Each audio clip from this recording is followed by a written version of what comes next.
A presença dele é nitidamente visível através de toda a sua criação.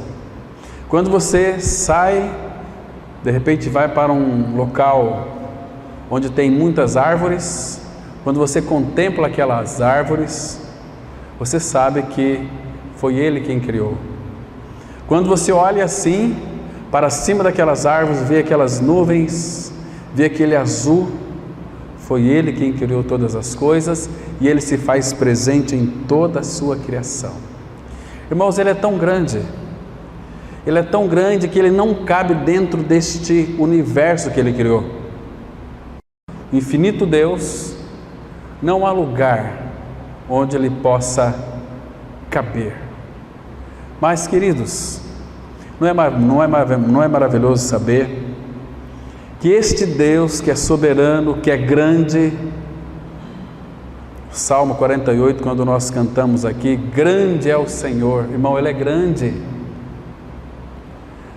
Nós às vezes não pensamos no tamanho que é Ele, nós limitamos a Ele pela nossa mente, tão pequena, mas Ele é grande. E para Ele também nós sabemos que nada é impossível para Ele realizar. Ele pode todas as coisas. Irmãos, 2 Crônicas 6, verso 18, está escrito assim, olha que pergunta, mas, 2 Crônicas 6, 18, mas de fato, habitará Deus com os homens na terra?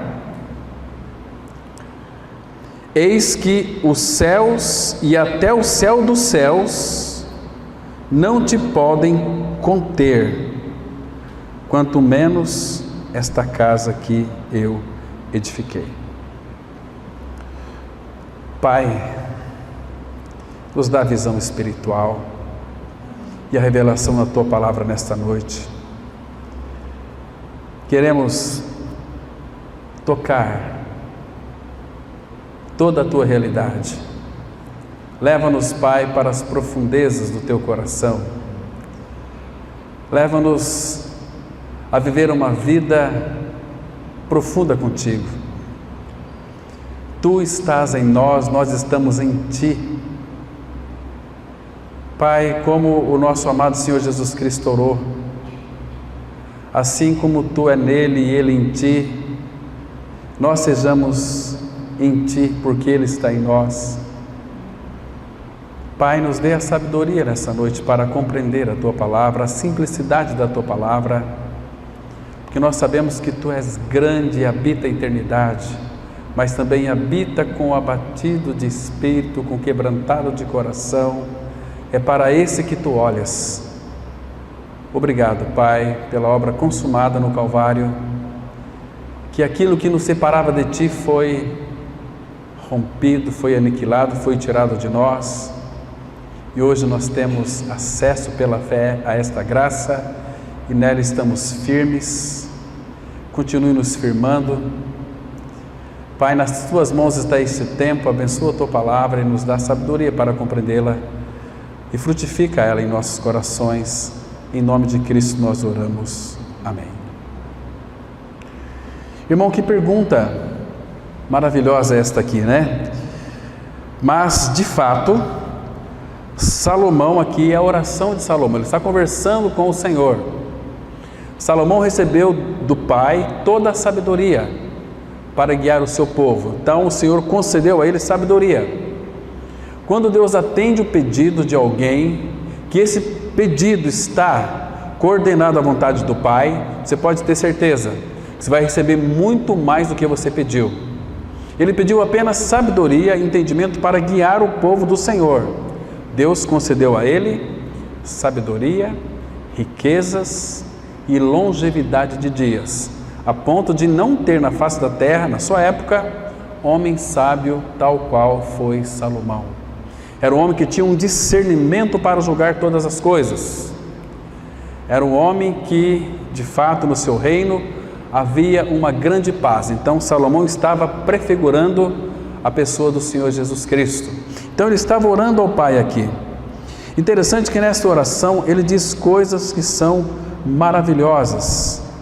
Algumas coisas, irmãos, que nós temos que reconhecer diante do Pai, que Salomão reconheceu, que ele é incomparável.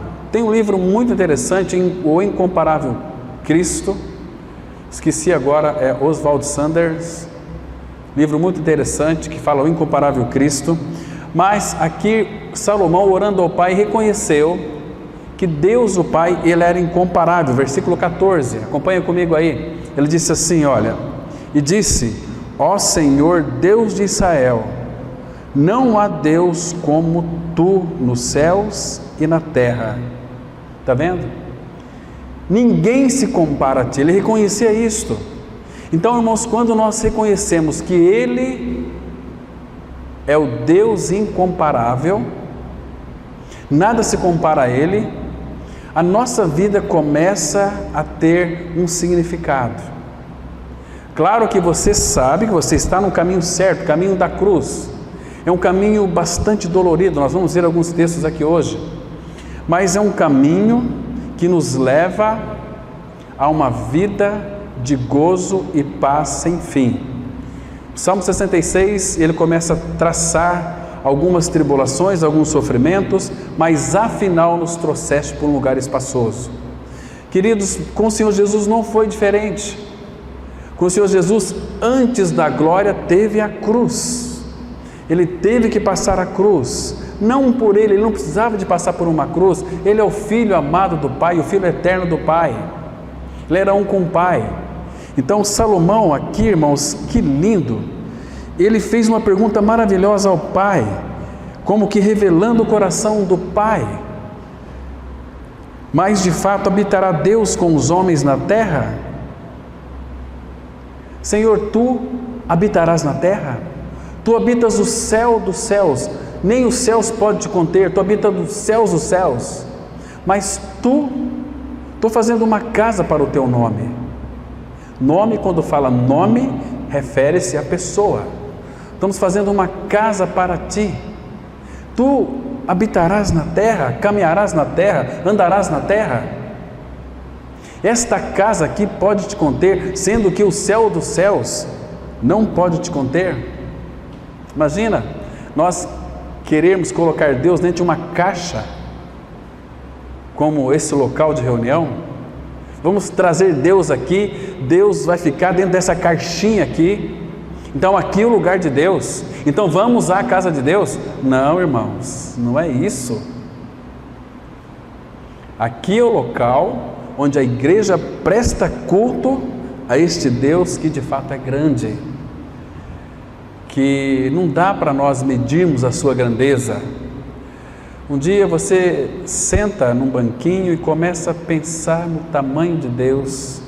Peça ao Senhor revelação. Senhor, revela-me, tu és o meu Pai, eu quero te conhecer, eu quero te conhecer a tua grandeza. Nunca vamos conhecer, irmãos. Por isso que o céu não vai ser lugar de monotonia. Nós nunca vamos colocar Deus em cima de uma mesa e dissecá-lo. Agora eu conheço Deus. Nunca vamos conhecê-lo. Cada dia que passa, começando a partir do novo nascimento, você vai conhecer. Você tem a eternidade inteira para conhecê-lo e nunca vai conhecê-lo na sua totalidade, porque Ele é infinito, infinito Deus. Agora, o que nos chama a atenção é que essa pergunta foi respondida. Quando Salomão perguntou para Deus: mas de fato habitará Deus com os homens na terra? Irmãos, nós sabemos pela palavra que Ele veio a este mundo em carne.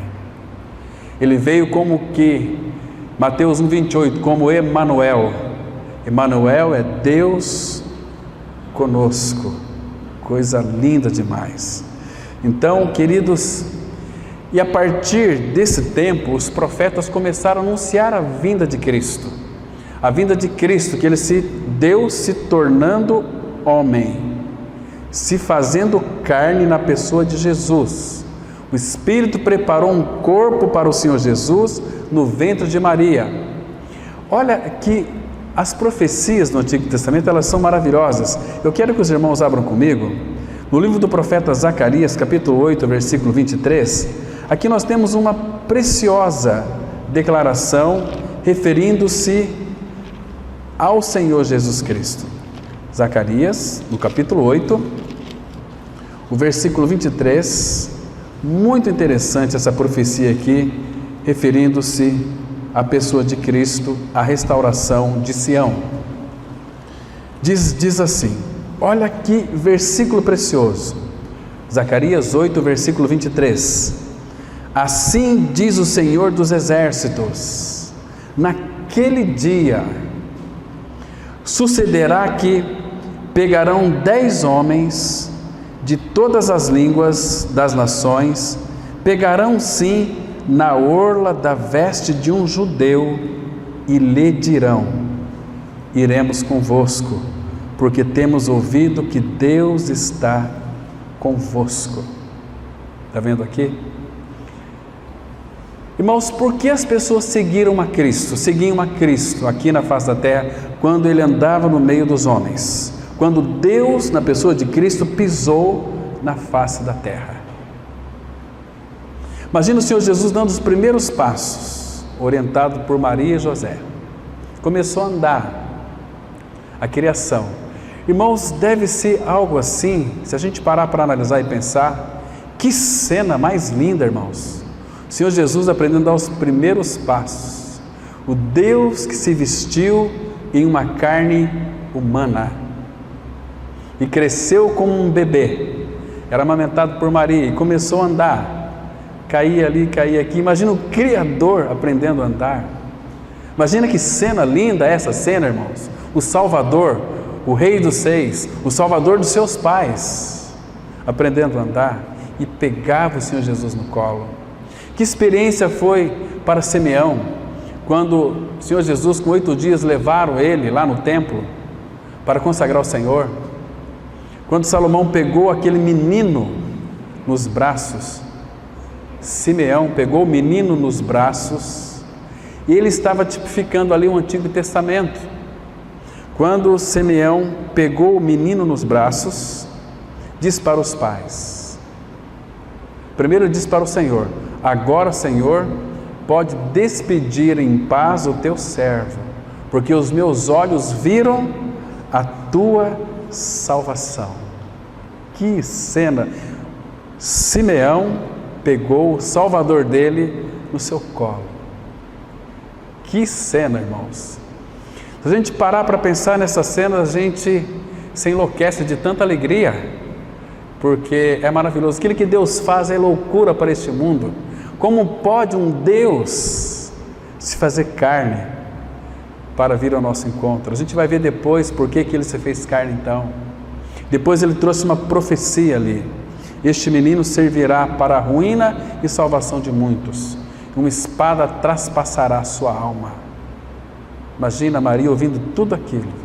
Que de alguma maneira ela sabia porque conforme o menino ia se desenvolvendo, ele lia muitas escrituras. Nós tratamos algumas vezes aqui, quando o Senhor Jesus estava ali no seu preparo, talvez de 14 anos em diante, ele aprendeu a ler, ele aprendeu tudo, seus pais o ensinaram.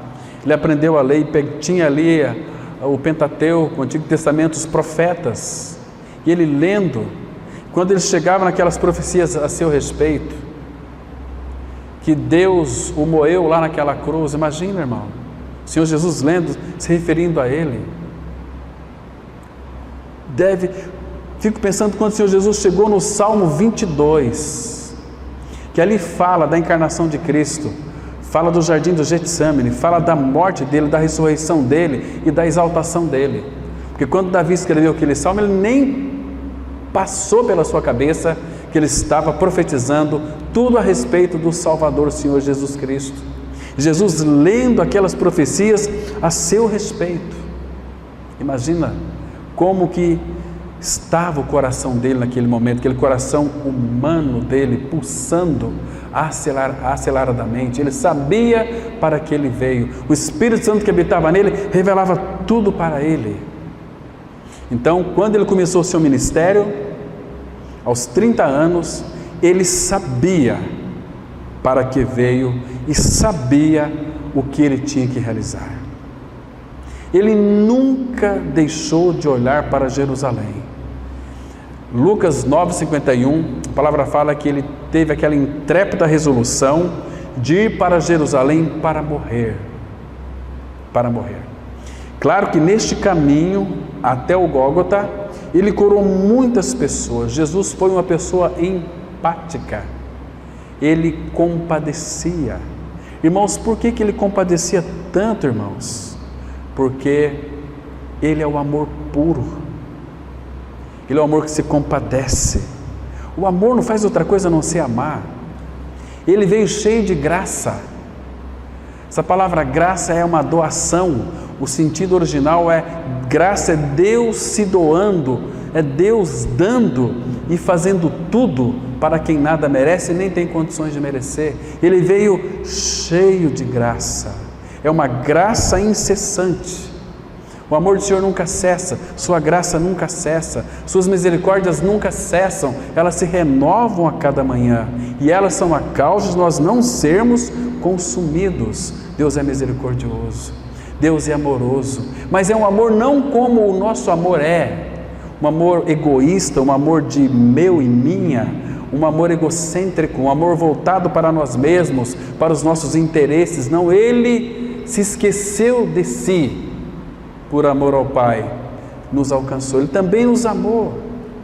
Apocalipse 1,5 fala que aquele que nos ama e pelo seu sangue nos libertou dos nossos pecados e nos constituiu reino e sacerdotes para seu Deus e Pai. Esse é o nosso Senhor Jesus. Irmãos, quão precioso Ele é para nós. Cantamos aqui: Senhor, Tu és precioso para mim. Essa palavra precioso significa que Ele pagou um alto preço. Se você ler o Salmo 49, 7, 8, você vai descobrir que a redenção da nossa alma é caríssima. E todos os nossos recursos deste mundo se esgotariam antes. Não haveria possibilidade. Mas Ele veio para nos resgatar. Tirou-o do império das trevas, nos transportou para o reino do Filho do seu amor, onde temos a redenção pelo seu sangue, a remissão dos nossos pecados. Então, Ele é um Cristo maravilhoso. Então, amados, graças ao amor de Deus, pela obra no Calvário, o seu templo, o templo do Senhor, tudo diz glória. Você entende, irmãos, que às vezes, eu não sei vocês, mas quando estou lendo a palavra, ouvindo um cântico como esse, Senhor, Tu és precioso para mim, que faz o nosso coração derreter de alegria. Senhor, Tu és precioso para mim. Se canta de novo, eu ia chorar, porque a gente começa a ser invadido por uma alegria do Espírito que fala quão precioso Ele é para mim, para você. Ele nos amou tanto que se entregou por mim e por você. Então, o nosso templo, o templo do Senhor é nós. O nosso templo não tem que dizer outra coisa a não ser glória. Tem uma expressão no Salmo 29, versículo 9, ela é muito interessante, irmãos. E aqui eu quero que os irmãos prestem bem atenção nesse versículo extraordinário. Salmo de Davi, quando ele ouviu a voz do Senhor nas tempestades da vida, ele reconhece a voz do Senhor. Vamos ler alguns versículos aqui, irmãos. Primeiro, o versículo 2, Salmo 29, verso 2, ele diz assim: tributai ao Senhor a glória devida ao seu nome,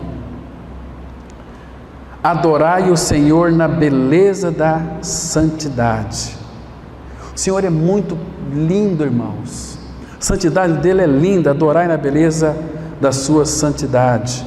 Versículo 4, a voz do Senhor é poderosa, a voz do Senhor é cheia de majestade, a voz do Senhor quebra os cedros, sim, o Senhor despedaça os cedros no Líbano. Agora olha o versículo 9, preste atenção, que coisa linda, diz assim: a voz do Senhor faz dar cria às corças e desnuda os bosques, e no seu templo tudo diz glória. No seu templo. Qual é o templo do Senhor, irmão? Será que esse local aqui? Não, esse é o templo onde a igreja se reúne. Mas o templo do Senhor é eu e você. Paulo diz assim: não sabeis que sois o templo do Espírito? Do Espírito de Deus? O nosso corpo é santuário do Espírito de Deus. Então, e no seu templo tudo diz glória. Versículo 11: o Senhor dá força. O Senhor dá força. O Senhor dá força, mas não a qualquer um. O Senhor dá força ao seu povo. O Senhor abençoa com paz ao seu povo. E para que esta paz chegasse até nós, Ele teve que nos levar à morte, tirar de nós aquilo que nos deixava tão inquieto, tão agitado, que é o pecado. Para os perversos, diz meu Deus, não há paz. Há uma inquietação dentro do ser humano, de todo ser humano que vive neste mundo, sem a vida de Cristo, vive uma vida agitada no seu interior, vive uma vida inquieta, vive uma vida preocupada, vive uma vida de ansiedade. Por isso que tem muita gente deprimida.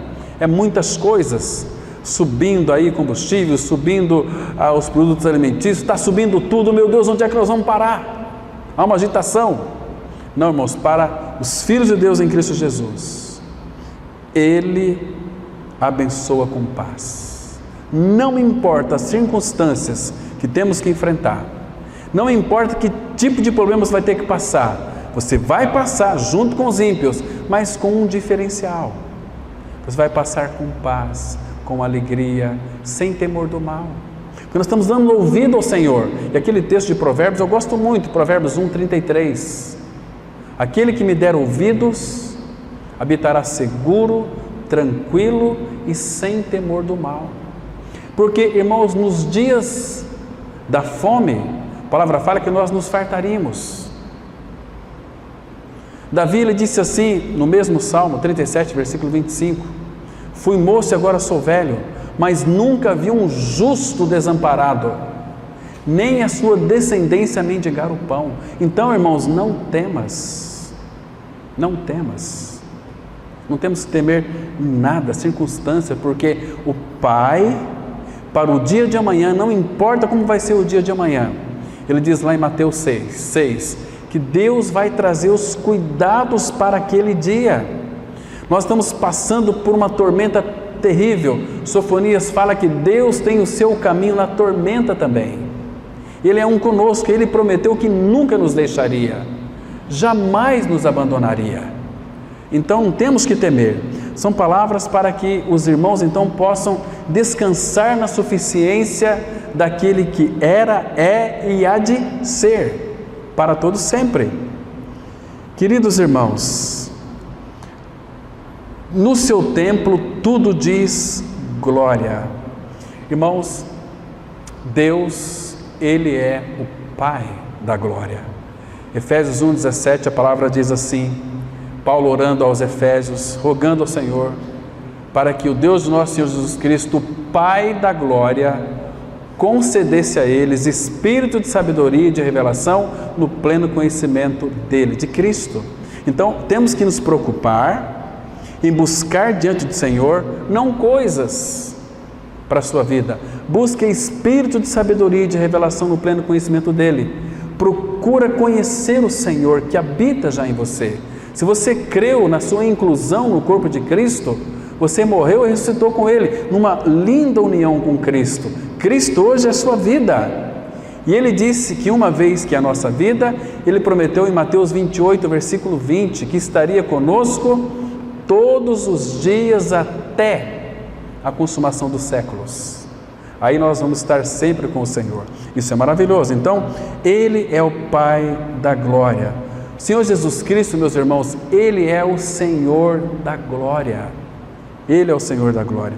Então, isso deve encher o nosso coração de alegria. Queridos, você sabe quem é o Cristo que habita dentro de você? Eu não combinei nada com o irmão aqui que fez a introdução, né? Mas esse mesmo Espírito é tão maravilhoso nós caminharmos dessa forma. Nós não combinamos nada, mas a gente pode combinar, né, Demir? Um jantar aí, alguma coisa, estamos abertos. Mas, queridos, quem é Ele que habita dentro de você? Quem é Ele? O que Ele é em realidade espiritual?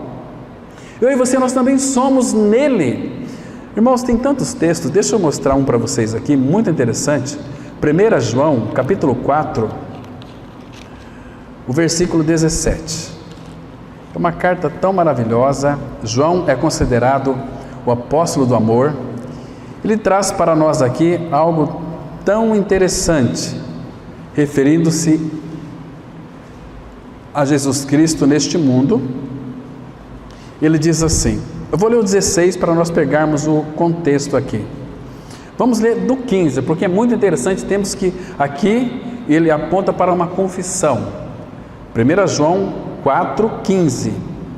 Aquele que confessar que Jesus é o Filho de Deus, Deus permanece nele e ele em Deus. Verso 16. E nós conhecemos e cremos no amor que Deus tem por nós. Deixa eu fazer uma pergunta para você aqui. Você tem dúvida do amor de Deus por você? Ele te ama. Então, quanto mais você conhece a Ele, quanto mais você prossegue no conhecimento dEle, mais você vai descobrir que Ele te ama. E quanto mais você descobre que Ele te ama, você começa a retribuir ao seu amor. Nisso, e nós conhecemos e cremos no amor que Deus tem por nós. Deus é amor. E aquele que permanece no amor, permanece em Deus e Deus nele. Agora, olha o 17. Nisto é em nós aperfeiçoado o amor, para que, no dia do juízo, mantenhamos confiança, pois segundo Ele é, também nós somos neste mundo. Ah, que interessante, então eu sou igual a Jesus Cristo? Espera um pouquinho aí. Você é comparado a Cristo neste mundo porque Ele habita em você e Ele quer expressar através de você. Porém, existe algumas prerrogativas, pelo fato de você e eu sermos cristãos, que você vai ter que enfrentar.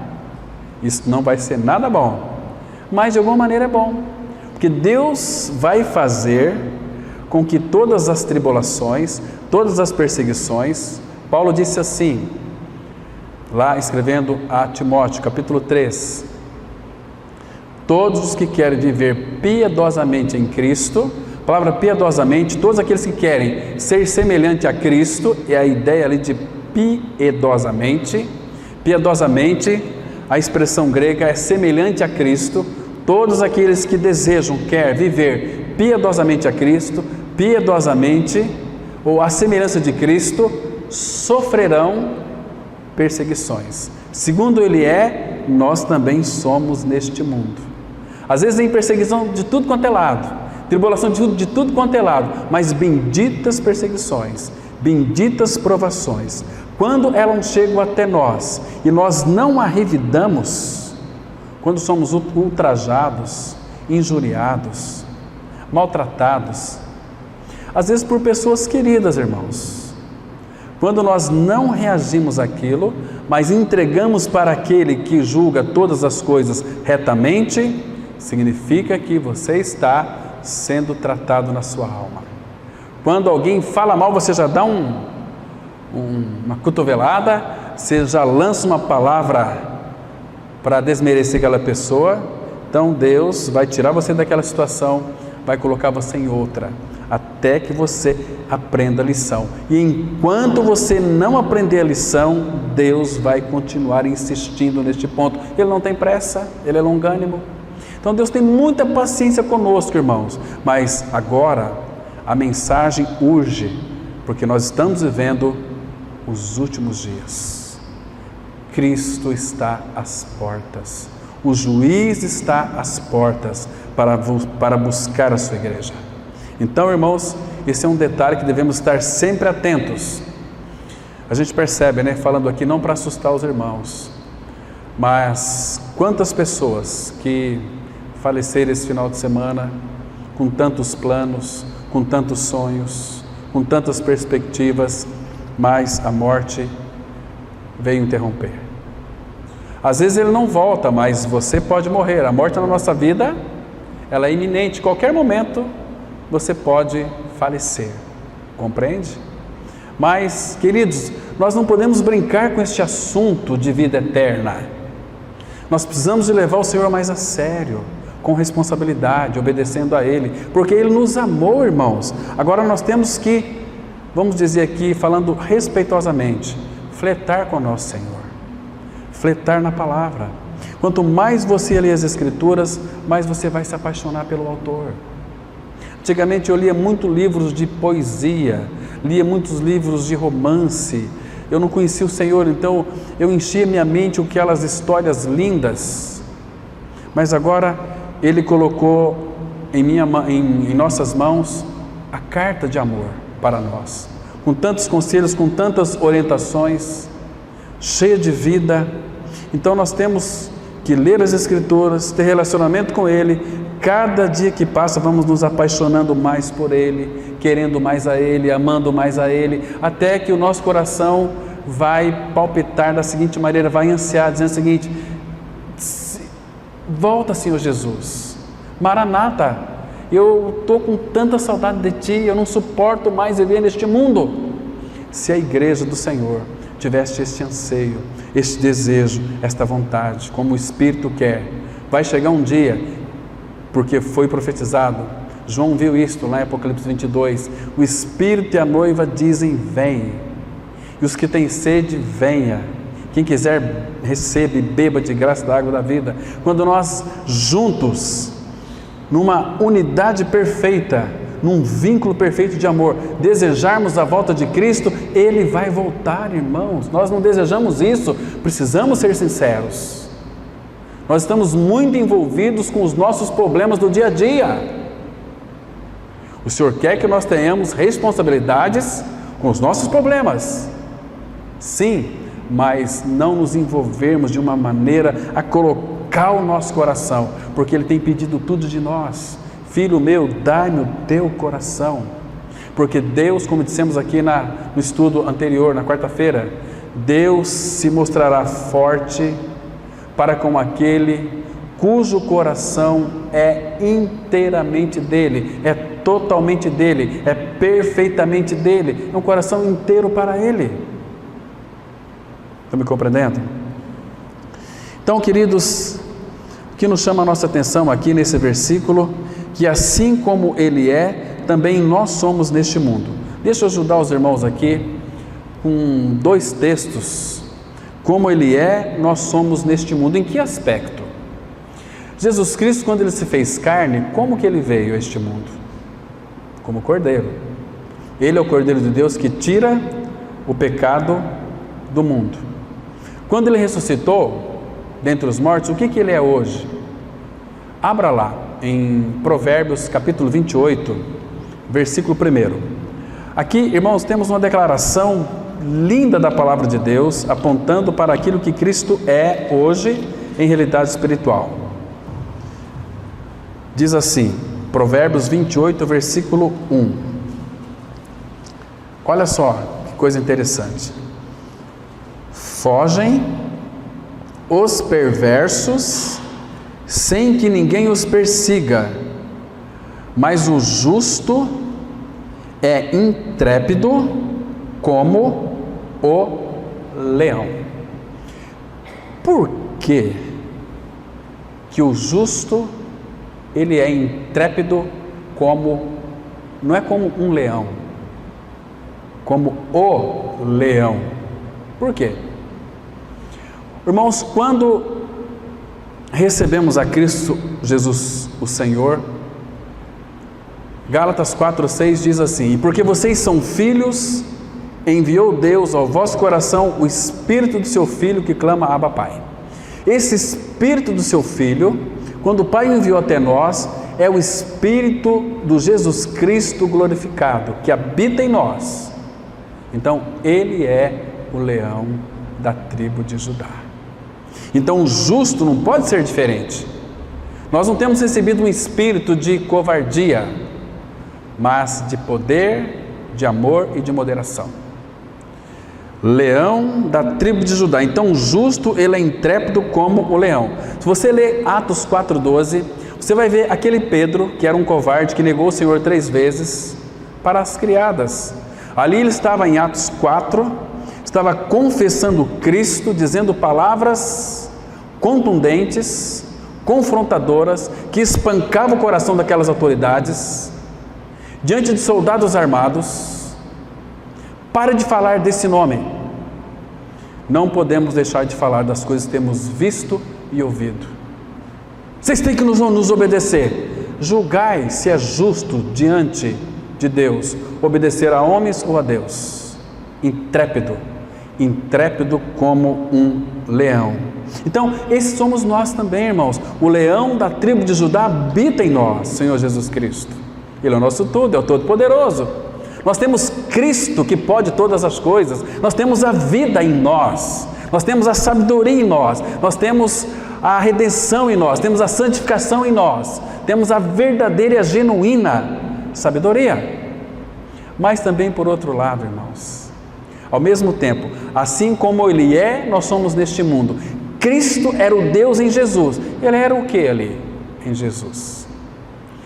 Ali na cruz, antes de ir para a cruz, quando Pilatos disse para Jesus assim: não me respondes nada? Você não sabe que eu tenho autoridade de libertar você, de prender você? Nenhuma autoridade lhe foi dada, disse nosso Senhor, se do céu não lhe fosse concedida. Nenhuma autoridade. Jesus poderia, ali na cruz, mandar uma legião de anjos para libertar? Podia. Ele é o leão da tribo de Judá. Mas, irmãos, olha que lindo agora. Abra lá em Isaías capítulo 53, versículo 7. A palavra, ela traz aqui algo tão interessante do nosso amado Senhor, irmãos. Ao mesmo tempo que ele era o leão da tribo de Judá, ele era aquele cordeiro mudo. Olha que lindo, irmãos. Diz assim, Isaías 53, verso 7. Ele foi oprimido e humilhado, mas não abriu a boca. Como cordeiro foi levado ao matadouro, e como ovelha muda perante os seus tosqueadores, ele não abriu a boca. Ele é o leão da tribo de Judá, mas também cordeiro. Tem um cântico que nós cantamos aqui, né? Leão e cordeiro, não é isso? Cordeiro e leão, me ajuda aí, como é que é o cântico? É o cordeiro e leão, cordeiro e leão. Que fala aqui, eu nasci, normalmente nós cantamos cordeiro e leão. Então, nós podemos em Cristo todas as coisas, mas também nós temos dentro de nós esse espírito de intrepidez, como do leão, mas também temos o espírito de cordeiro. Quando somos ultrajados, qual é a nossa reação, irmãos? Revidar, partir para cima? Jogar tudo para o alto? Quebrar as coisas? Não é assim? Cadê o cordeiro que habita dentro de você e dentro de mim? Aquele cordeiro manso, humilde de coração. Não é assim? Irmãos, nós temos que ser sinceros. Nós somos tão estúpidos. Lembra aquela crise de raiva que às vezes você tem? Não dá umas crises de você, aquele nervosismo, aquela chateação? Cadê o cordeiro? Se você está cheio de você mesmo. Você quer o leão quando você encontra fraqueza. Mas quando você encontra alguém que de fato, aí você fica um cordeirinho. Mas não porque a manifestação de Cristo, é porque nós somos sem vergonhas e gostamos de rebaixar. Mas viver uma vida de leão sem intrepidez, quando é para pregar Cristo crucificado, mas também uma vida de cordeiro, para viver uma vida mansa, expressando Ele. Leão e cordeiro, assim como Ele é, nós também somos neste mundo. E por que não somos, irmãos? Porque nós temos uma alma egocêntrica, que quer determinar tudo aquilo que nós temos que fazer. Habitará Deus com os homens na terra? Graças ao Senhor. Ele veio habitar no nosso meio. Irmãos, tem um texto tão lindo que enche meu coração de alegria, um versículo apenas, estou lembrando aqui, em Lucas capítulo 7, versículo 34, olha que versículo, irmão. Esse versículo aqui me enche o coração de alegria. Esse versículo aqui cai por terra todos aqueles moralistas que não quer se relacionar aí com as pessoas que são aí do mundo. Temos que relacionar com eles, mas não viver a vida deles. Olha aqui Jesus, Lucas 7,34. Veio o Filho do Homem, comendo e bebendo, e dizeis: eis aí um glutão e bebedor de vinho, amigo de publicanos e pecadores. Quem que eram os publicanos? Cobradores de impostos daquela época, lá da província romana, né? Então era um povo muito odiado. Jesus comia com eles. Jesus era amigo desses publicanos. Imagina só, tem uma pessoa que você acha que é muito soberba, uma pessoa que é terrível, que cobra impostos injustamente, e de repente você jamais vai esperar que o Cristo de Deus vai comer com eles, ser amigo deles. Jesus, amigo de publicanos e pecadores. Não é lindo isso, irmãos? Isso aqui enche meu coração de alegria, porque alguém que foi habitado pelo Senhor resolver ser amigo de um pecador como eu, pecador como você, talvez um publicano, e por essa amizade ele falou-me deste Cordeiro, que ele fez tudo por mim na cruz do Calvário, que ele me amou, e meu coração começou a derreter, já estava tudo quebrantado, estava em pedaços. Aí o Senhor Jesus falou assim: não vamos juntar esses cacos não, vou te dar para você um coração novo. Esse coração velho não presta, é cheio de você mesmo, é cheio de coisa podre, não vou nem abrir a tampa, já está quebrado, então tira esse velho coração, vamos colocar um novo coração, para que nós sejamos como Ele é de fato. Ele veio para dar vida. Irmãos, privilégio nós sermos amigo daquele que é o Deus dos deuses, Rei dos seis, Senhor dos senhores, o Todo-Poderoso. João capítulo 15, 13, olha, irmãos, cada texto da palavra de Deus que mostra o quão empático era o nosso amado Senhor. João 15, versículo 13, olha aqui, irmãos, quem é o nosso amado Senhor Jesus Cristo, aquele que é o Cordeiro de Deus. Ele disse assim: ninguém, então ele é o incomparável, ninguém tem maior amor do que este, de dar a alguém a própria vida em favor dos seus amigos. E ele deu a sua vida por aqueles que o tinham como inimigos, mas que ele tinha aqueles inimigos dele como amigos dele, porque ele amou seus inimigos. Que maravilhoso é o nosso Senhor. Percebe que, e por isso que ele é incomparável, irmãos. Não existe outro semelhante a ele, amigo de publicanos e pecadores. O Deus que se fez carne. Ele tinha os mesmos sentimentos que eu e você tinha. Ele foi tentado em todas as coisas, então ele pode se compadecer das nossas dores, das nossas aflições, dos nossos sofrimentos. Não é, por exemplo, assim. A palavra fala que ele foi provado, tentado em todas as coisas, mas sem pecado. Então, está dizendo aqui que ele entende a tua dor. Não entende por entender, eu sei que você está passando. Às vezes, quando a gente vê um ente querido, uma pessoa que perdeu um ente querido, a gente chega lá: eu sei, eu entendo a tua dor. Não entende, irmão. Nós não entendemos a dor. A gente pensa que entende. Agora, o Senhor Jesus, quando ele fala que entende a nossa dor, é que ele sofre junto. A tua dor é a minha dor. Ele levou sobre si as nossas dores, as nossas enfermidades e as nossas dores na cruz no seu corpo, cada uma delas. Ele experimentou todas as nossas dores. Então, Ele pode se compadecer das nossas fraquezas, das nossas dores. Quer ver? Vamos ler aquele texto de Hebreus 4,15, nós já estamos encerrando. Hebreus capítulo 4, versículo 15. Muito interessante esse versículo, vale a pena nós darmos uma lida naquele que está à destra do Pai como nosso sumo sacerdote. Diz assim a palavra: porque não temos sumo sacerdote que não possa compadecer-se das nossas fraquezas, ou seja, temos um que pode. Antes, foi ele tentado em todas as coisas à nossa semelhança, mas sem pecado. Então, irmãos, ele pode compadecer-se das nossas dores, porque em todas as nossas angústias foi ele angustiado. Tudo que toca em você, que lhe faz sofrer, toca o coração do nosso amado Senhor. O povo de Israel, quando eles sofriam, quando eles ficavam angustiados, toda aquela angústia é como se o próprio Senhor sofresse ali neles.